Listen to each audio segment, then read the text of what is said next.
और आइए रुक करेंगे इस वक्त एक बड़ी खबर का। मोरबी हादसे से जुड़ा इस वक्त का सबसे बड़ा अपडेट सामने आ रहा है, जहां पर मोरबी हादसे पर गुजरात हाईकोर्ट ने संज्ञान ले लिया है। मोरबी हादसे की जांच को लेकर कई तरह के सवाल उठ रहे थे। द लाइव टीवी, सच सबसे आगे। नमस्कार, मैं हूं रंजीत झा और आप देख रहे हैं the live TV. Gujarat Morbi हादसे को लेकर बड़ा अपडेट सामने आया है। गुजरात हाईकोर्ट का इस मामले में अब कड़ा रुख देखने को मिल रहा है। काफी दिनों तक इंतजार करने के बाद गुजरात हाईकोर्ट ने फाइनली सुवो मोटो कॉग्निजेंस जारी किया है। गुजरात की भाजपा सरकार के खिलाफ और इससे जुड़े तमाम विभागों को भी यह नोटिस भेजा गया है और पूछा गया है कि इतने दिनों में जब से हादसा हुआ और अब तक इस दरमियान आपने कौन कौन सी कार्रवाई की है, कौन सा एक्शन लिया है, क्या इसके मास्टरमाइंड को पकड़ा गया या वो फरार है, या इसके पीछे जो जो गुनहगार है उन सब को लेकर यह सरकार क्या कार्रवाई कर रही है या सिस्टम क्या कार्रवाई कर रहा है।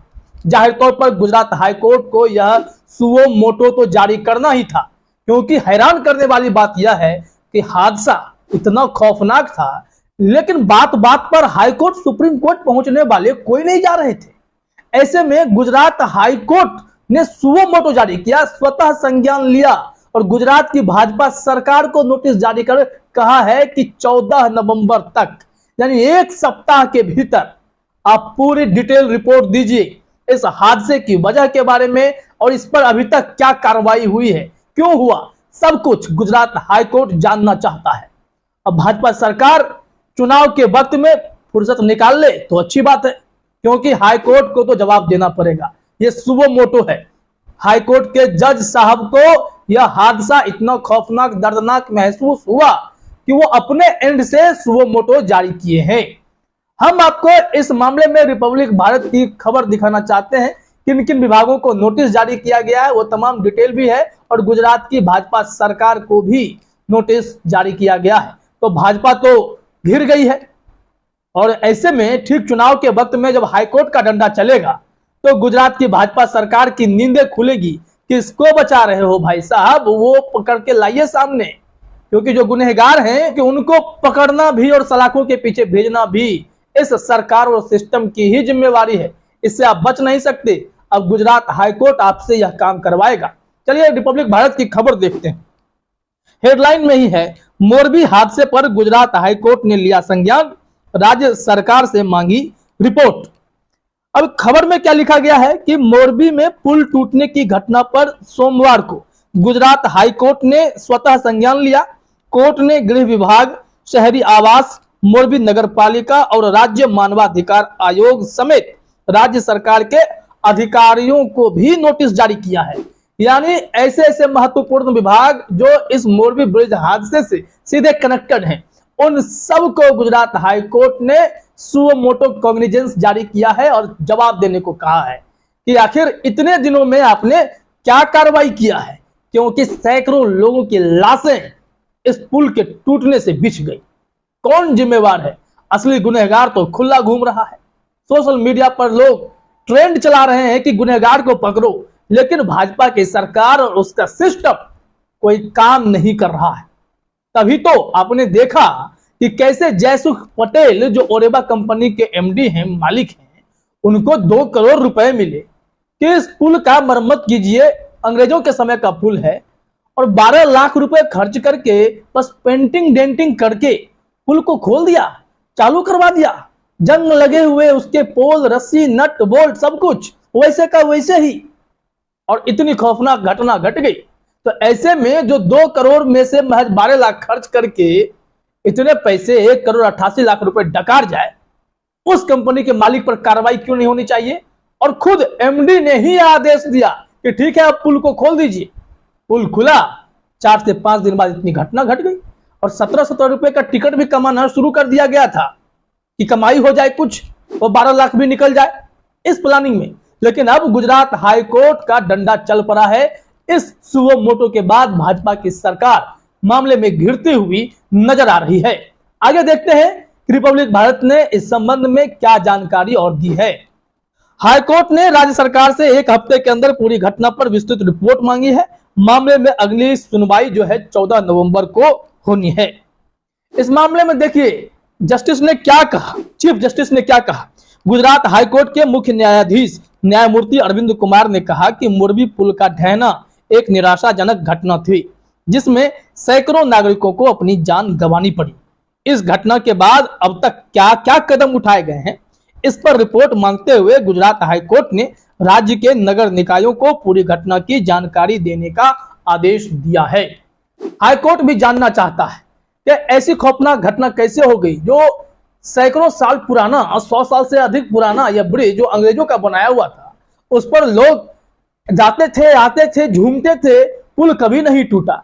लेकिन जब रिनोवेशन का काम दिया गया, करोड़ों पैसे दिए गए, फिर इस तरीके की भयंकर घटना कैसे हो गई? हाईकोर्ट इस मामले में जवाब चाहता है। हालांकि इस मामले में पुलिस ने क्या जवाब दिया था, आपने देखा कि उन आरोपियों से पूछताछ की, छोटे छोटे प्यादे को गिरफ्तार कर लिया और उन लोगों का बयान दिलवा दिया कि हाँ, फिटनेस सर्टिफिकेट नहीं मिला था लेकिन पुल खुल गया। अरे भैया, फिटनेस सर्टिफिकेट नहीं मिला तो पुल खुला कैसे? यह किसके आदेश पर हुआ? पहला सवाल तो यह है। दूसरी बात, 2 करोड़ में से महज 12 लाख के खर्च हुए, पुल को ठीक से मरम्मत भी नहीं किया गया और पुल को खोल दिया गया, तो वैसा आदेश देने वाले जयसुख पटेल खुला क्यों घूम रहे हैं? यह सवाल भी है। तो इन सब मामलों पर कोई बोल क्यों नहीं रहा है? भाजपा सरकार की तरफ से इस मामले में टिप्पणी क्यों नहीं आ रही है, या सिस्टम कोई कार्रवाई क्यों नहीं कर रहा है? छोटे छोटे प्यादे को गिरफ्तार करके कार्रवाई कर लेने का कोरम पूरा करना ही कहा जाएगा, या कोरम पूरा करने में सरकार क्यों लगी हुई है? तभी तो हर कोई इनसे सवाल कर रहा है। अब गुजरात हाईकोर्ट भी उसी लाइन में खड़ा है और सवाल पूछ रहा है कि जवाब दीजिए कि इसके असली गुनहगार कौन है, और अब हादसे के बाद अब तक आपने कौन कौन सी कार्रवाई की है। यहां तो कुछ लोग ये भी कह गए कि एक्ट ऑफ ये गॉड था, भगवान की मर्जी से हुआ। यहां बोलने वाले भी लोग जो हैं बोल देते हैं, जैसे प्रधानमंत्री मोदी बोल देते हैं एक्ट ऑफ गॉड और एक्ट ऑफ फ्रॉड वाली बात। तो इस पुल में तो एक्ट ऑफ गॉड कैसे बोल दिया गया? और बंगाल में जब घटना घटी तो Modi ji act of fraud कह रहे थे। बेहद ही विभत्स घटना घटी गुजरात में, लोगों की जानें चली गई, बच्चे उसमें से अधिक बच्चे मर गए, और फिर भी यह भाजपा सरकार असली दोषियों को पकड़ने की बजाय सिर्फ लिपापोती करने में जुटी थी। लेकिन गुजरात हाईकोर्ट ने इंतजार किया कि भाई छोटी छोटी घटनाओं पर लोग याचिका लेकर सुप्रीम कोर्ट तक पहुंच जाते हैं, यहां तो कोई हाईकोर्ट नहीं आ रहा। और फिर ऐसे में गुजरात हाईकोर्ट ने सुओ मोटो जारी किया, स्वतः संज्ञान लिया। अब भाजपा सरकार को जवाब देना ही पड़ेगा। कार्रवाई के नाम पर आपने देखा कि जो इसमें नगर पालिका के मुख्य अधिकारी थे उसको निलंबित कर दिया गया। एसआईटी की जांच के बाद यह आदेश दिया गया कि जब तक इसमें जांच पूरी नहीं हो जाती है, मामले में असली गुनहगार कौन है, तब तक ये अधिकारी सस्पेंड रहेंगे। विपक्ष लगातार सवाल पूछ रहा है कि इस अधिकारी को आपने तो सस्पेंड कर दिया, छोटे छोटे प्यादे को गिरफ्तार कर लिया, लेकिन जयसुख पटेल कब तक खुला घूमता रहेगा? उसी के आदेश से यह पूरी विभत्स घटना घटी, तो उसे गिरफ्तार क्यों नहीं किया जाएगा? अब जब हाईकोर्ट इस मामले में आ गया है बीच में, तो हाईकोर्ट अब इन सब से एक एक सवाल पूछेगा।